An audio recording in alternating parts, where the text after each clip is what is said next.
છેલ્લો અને પાંચમો મુદ્દો રાજ્યમાં હવે શિયાળાની વિદાયના સંકેત મળી રહ્યા છે। છેલ્લા કેટલાક દિવસોથી ઠંડીમાં ઘટાડો અને બપોરે ગરમીનો અહેસાસ થઈ રહ્યો છે। હવામાન નિષ્ણાંતોના જણાવ્યા અનુસાર આ વર્ષે શિયાળો સામાન્ય કરતાં 5 દિવસ મોડો શરૂ થયો હતો અને હવે તેની વિદાય પણ 5 દિવસ મોડી થશે। આગામી 3 દિવસ બાદ એટલે કે 5 ફેબ્રુઆરીથી શિયાળાની વિદાયની પ્રક્રિયા શરૂ થઈ જશે। જો કે આ દરમિયાન સંપૂર્ણ ઉનાળો શરૂ નહીં થાય અને મિશ્ર ઋતુ જેવી સ્થિતિ જોવા મળશે। આ સમયગાળામાં દિવસ દરમિયાન ગરમી જ્યારે સવાર અને સાંજના સમયે હળવી ઠંડક અનુભવાઈ શકે છે। 17 ફેબ્રુઆરીથી ઉનાળાની સ્પષ્ટ શરૂઆત થશે। ઉનાળો શરૂ થતાં જ તાપમાનમાં નોંધપાત્ર વધારો થવાની શક્યતા છે।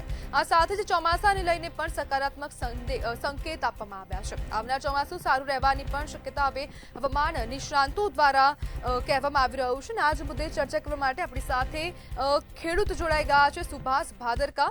સુભાષભાઈ, શિયાળો 3 દિવસમાં વિદાય લેશે, પરંતુ હાલ રાજ્યમાં મિશ્ર ઋતુ જોવા મળી રહી છે અને જે શિયાળુ પાક છે તે પણ હાલ ખેતરોમાં ઊભો છે। તો શિયાળાના વિદાયનો સમય આવી ગયો છે અને જે પાક છે તે ખેતરમાં છે, તો પાકને કેટલું નુકસાન થઈ શકે છે અને કેટલી અસર થઈ શકે છે? જી ચોક્કસ। આપણે જોઈએ તો 17 ફેબ્રુઆરી શિયાળા સિઝન પૂરી થાય છે, પણ એ પહેલા શું કહેવાય કે આપણે સિઝન હજી ચાલુ જ છે। ટૂંકમાં હજી ઘઉં ઉભા છે અમારે અત્યારે જે જુનાગઢ જિલ્લામાં અત્યારે જાજા ઠેકાણે ઘઉં ઉભા છે અને આ ઋતુના કારણે અત્યારે કન્ડિશન બહુ વીક છે। પાકમાં ઉત્પાદન નથી ટૂંકમાં ઘઉંમાં। તો સુભાષભાઈ, હવે મિશ્ર ઋતુ અનુભવાઈ રહી છે ને બેવડી ઋતુ હાલ રાજ્યમાં છે, તો પાકને કેટલું નુકસાન થઈ રહ્યું છે બેવડી ઋતુના કારણે? જો કે શિયાળો તો હવે પતવા આવ્યો છે।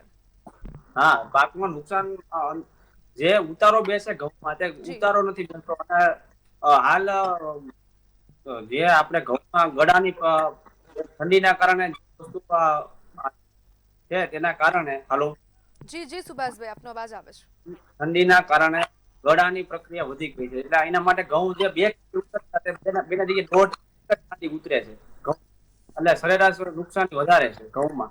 જી સુભાષભાઈ, હવે જે ખેડૂતોની ચોમાસુની સિઝન હતી તે તો ફેલ જ ગઈ હતી અને શિયાળુમાં પણ હવે શિયાળુ પાકમાં પણ હવે ક્યાંક ને ક્યાંક હવે ફેલ થાય તેવા સંકેતો છે। તો હવે ઉનાળુ પાક જે હવે વાવેતર કરવામાં આવશે તો તેનાથી ખેડૂતોને કેટલી અપેક્ષા છે?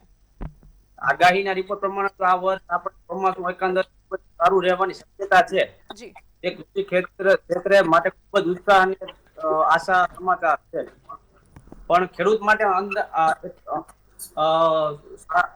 આનંદના સમાચાર એ છે કે આ વખતે મેઘરાજા મહેરબાન વહેલા થશે તો ખરીફ પાક સિઝન માટે અત્યારથી પોઝિટિવ આશા રાખીએ।